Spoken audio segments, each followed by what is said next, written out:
Greetings, guys. Welcome back to my channel. My name is Monette, and this is my channel, Evolve with Monette. A little bit of a cold today, so bear with me. Not COVID, just a little bit of a cold. Changing weather where I live pretty rapidly does that. For those of you that are new here, I'm a professional intuitive empath. And today, I actually just got off the phone with a client. You guys know how it goes, and these things just pop in. And I wanted to tell you that no decision or indecision is a decision. And that's the message for today. I'll keep this pretty quick. If someone is not choosing you and you're going through a whole situation, they have made a choice. And that's something that I think that people overlook, because when we care about somebody, we don't want to think that the fact that they're not choosing us means that they are not choosing us, right? I hear this all the time, especially in situationships, or any kind of triangulated situation, which I guys, please understand that this makes up maybe 75% of my calls. Situationships and triangulated situations where people aren't really being honored in a relationship, but they're pouring a lot of their energy in. And I've had the ability to kind of do a scientific research of sorts where I am seeing the demographic. And what I will tell you is that about 60% of the people that are involved in these situations are empaths, divine feminines, or divine masculines that are way too overgiving, way too kind, way too reasonable. My sweethearts, you guys are too reasonable, myself included. I have been there. And they are not utilizing critical thinking to ascertain the fact that someone may be giving them all of the information that they need right in front of their face by continuing to string them along. This is called breadcrumbing as well, or by continuing to not acknowledge the union. Or if you've been dating someone for 5 years or 3 years, or in this client's case, 9 years, I believe, off and on, and all this stuff, and they keep giving a lot of excuses. And we hear those numbers, and all of us say, I would never do that. That's crazy. Who gives that much of their life away? People that think that there's going to be something they'll yield from their investment. We all are into an ROI, a return on our investment. It's not just a financial term. Our love language is the language of currency and exchange, equal give and take, deposits, withdrawals. And usually, if you're in a situation like that, you have somebody who is withdrawing and withdrawing and withdrawing, and eventually you'll get depleted. And what the depletion looks like is an absolute tower moment if you read tarot, which is a scorpionic energy of change and transformation and a breakdown. A sudden thing will happen where you can no longer hold on to something that's toxic, because, just in case you don't understand, someone who keeps you in limbo and won't make a decision is in fact toxic for you. They may not see themselves as toxic empaths.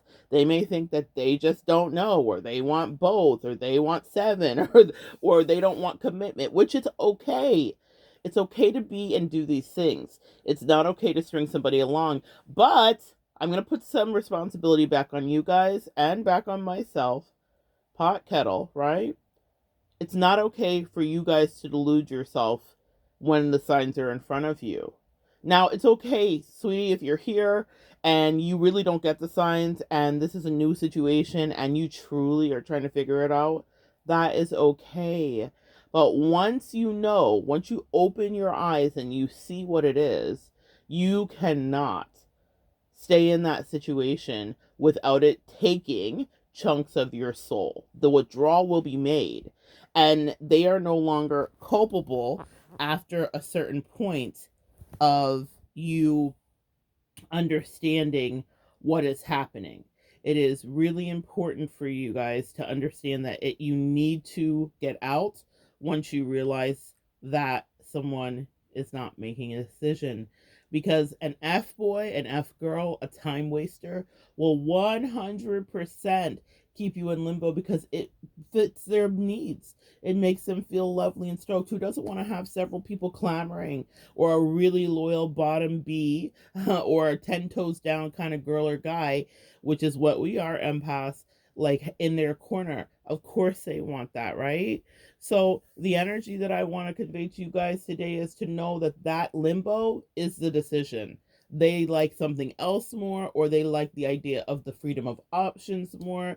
Don't kid yourself with that. It is exactly what it feels like not being chosen. If you read tarot, Four of Cups, it is a bratty energy that you're getting from the other person, where maybe you might be the ideal cup as it is presented in the tarot. Something, a hand coming straight out of the sky saying, this would be the right relationship, or this is the right person. But they're looking at the three cups in front of them and they're dissatisfied. And that means that they don't see the value in your cup. And that means don't offer them your cup, or take your cup back. Take your power back, more importantly, because you've given your power away if you are waiting for someone to officially choose you or to validate your relationship. People that want to be in a relationship are. Now, here's the kicker. Here's the tower moment for you.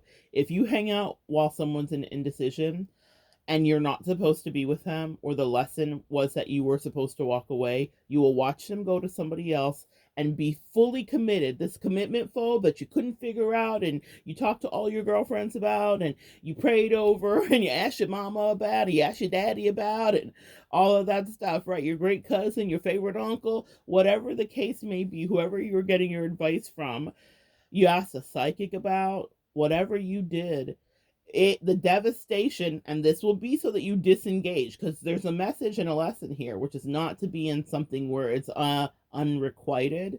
And so, because that will cause you so much heartbreak. And I promise you, I counsel people every day that Jesus sends, as I'm on my little break here sipping my tea, every day that Jesus sends, I counsel people that are like, but they couldn't do X, Y, and Z with me. And then I watched them go to this person and I thought that they were a commitment phobe. And therein lies the rub. We are humans. We know how to love. We know how to show up for people that we deem worthy. That's the hard part of that indecision. Something in that person has decided that you were not enough. That does not mean that you were not enough, my loves, but it means that they were not right for you. And it means that whatever game they were playing was not a game your angels wanted you to be drugged through anymore. Okay? So just wanted to tell you that if someone's not making up their mind about you, they've made up their mind about you. That's the decision. You just don't want that because of the time invested. We do not want to be duped. I have a great video coming out today about the dentist theory, and I want you guys to stay tuned for that. I'm going to explain that and what narcissists do and what F-boys do to get you engaged so that they don't have to take responsibility. But part of the game in this is definitely this keep away thing, right?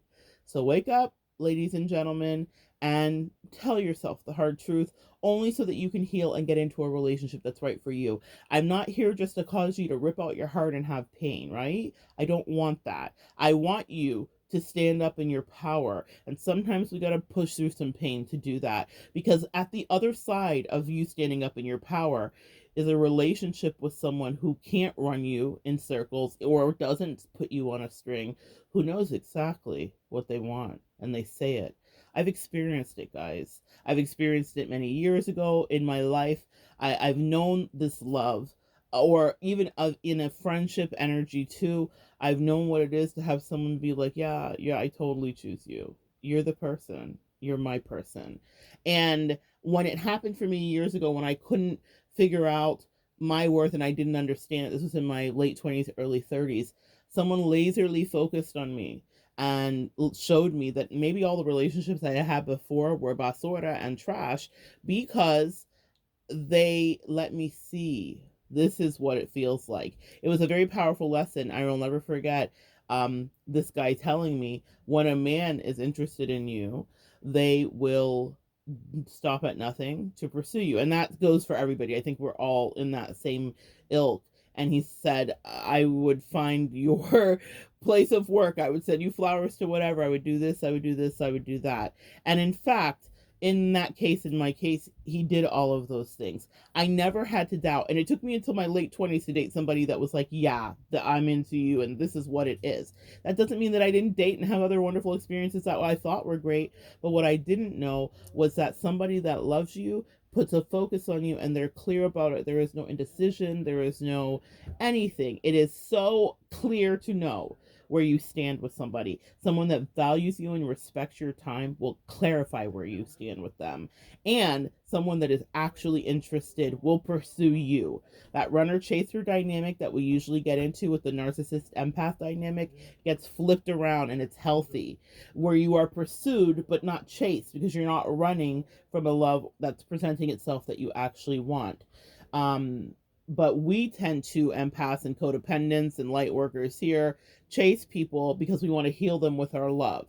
So we're doing this double negative. We're chasing, so we're coming out of, if you're a divine feminine, our natural character, right? Because we are receivers, right? We are receptive as divine feminine energy.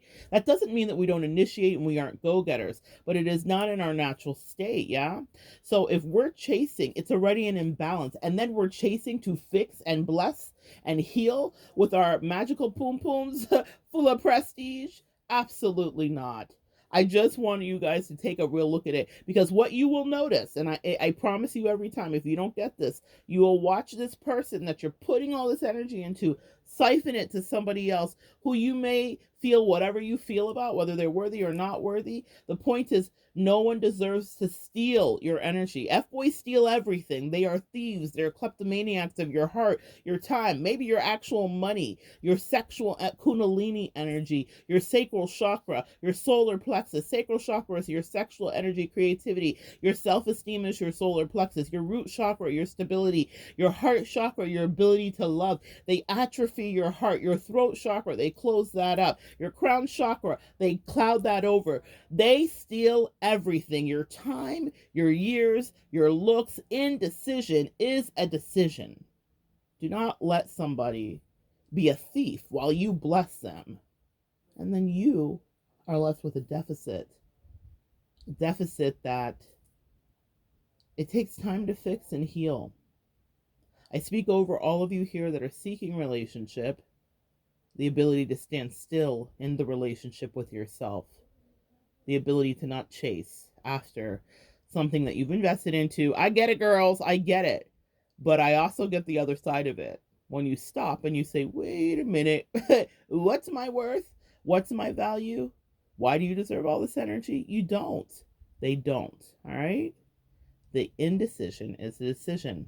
Your next move, once you realize that, once it fully washes over you, is to make the final decision. You, or perhaps your partner, you would say to them, you are the weakest link. Goodbye. It's a lot easier said than done. And I say that because, yes, I've done it.